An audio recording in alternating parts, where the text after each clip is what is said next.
ഇനി എന്താണ് ഭാവി പരിപാടി? ഭാവി പരിപാടി എന്ന് പറഞ്ഞാൽ അളിയന്റെ കൂടെ കൂടി അളിയന്റെ കൃഷിയിലൊക്കെ സഹായിച്ച് അങ്ങനെ അങ്ങ് നിൽക്കണം. അത്രയും ഉപദ്രവം വേണോ?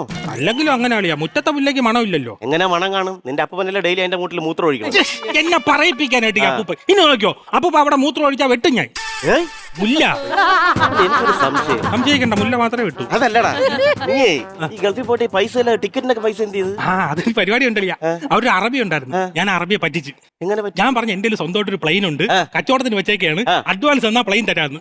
എന്നെക്കാളും വലിയ മണ്ടനല്ലേ? അറബിയുടെ പേരെന്താണ്? അൽ അമ്പിളി അഷറഫ് കുട്ടായി. എടാ അമ്പിളിക്കുട്ടാ, ഒരു മിനിറ്റ്. മൊബൈലിൽ ഒരു വാർത്ത.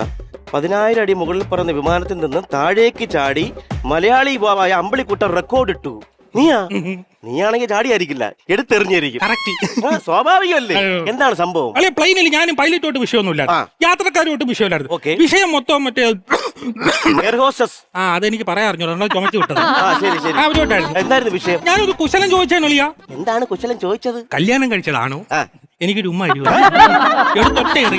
ഒന്നിച്ചറിയണമായിരുന്നു.